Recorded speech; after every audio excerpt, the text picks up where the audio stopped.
President Trump is hosting the Saudi Crown Prince at the White House today. CBS News senior White House and political correspondent Ed O'Keefe is there and can tell us what to expect. Good morning, Ed. Great to see you. So what will happen between these two leaders today?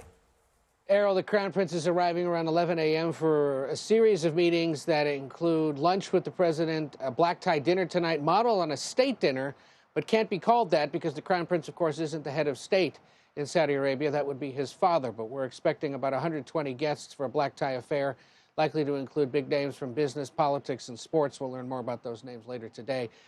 On the agenda, finalizing several of the deals first announced in the spring when the Crown Prince said Saudi Arabia would invest about $600 billion in the United States, one of the largest investment announcements ever, including the largest defense pact.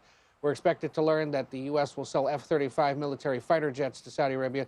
Despite some objections from administration officials concerned Saudi Arabia might share some of those technologies with other countries, that country insists, though, it has no plans to do that. One thing not on the agenda today, talk of normalizing relations between the kingdom and Israel. The Crown Prince, the Saudi government has made clear they're not doing that until Israel recognizes plans for a Palestinian state. Benjamin Netanyahu, of course, opposed to that.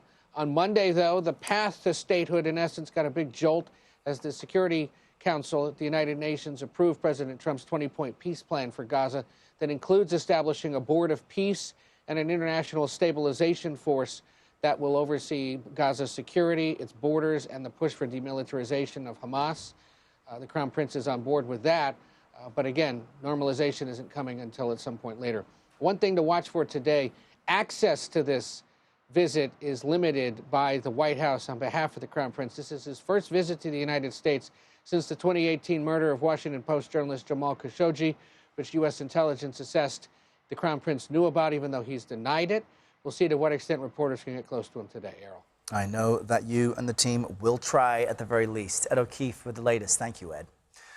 Mohammed Sergie is the Gulf editor for Semafor, and he joins us now live from Dubai to discuss this meeting. Mohammed, good morning. Great to have you with us. Ed O'Keefe just laid out some of the parameters of what both leaders will try to accomplish today. Help us understand the relationship between President Trump and MBS. Is it as strong as ever? Are there some fissures? Thank you for having me, Errol. Yeah, it seems to be that both men, despite their age difference, have a very friendly relationship. When President Trump visited Saudi Arabia in May, the Crown Prince was with him. It seemed, at least from the official photographers, with him the entire time, over more than a day. And he went with him to the construction site happening inside of Riyadh to obviously meet with the entire business community in Saudi Arabia.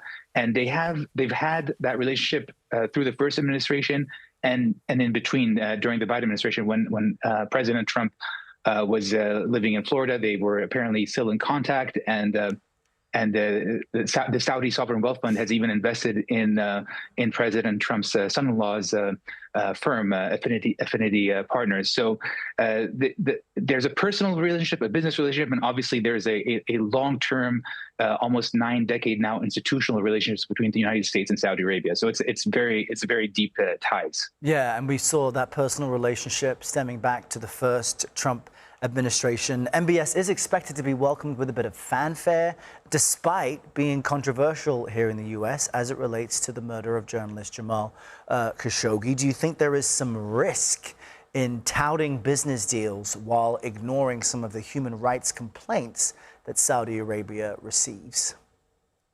Yeah, I think it's very. I think the optics obviously play out differently in the U.S. than they do elsewhere. Saudi Arabia has, in many ways, is moved beyond that.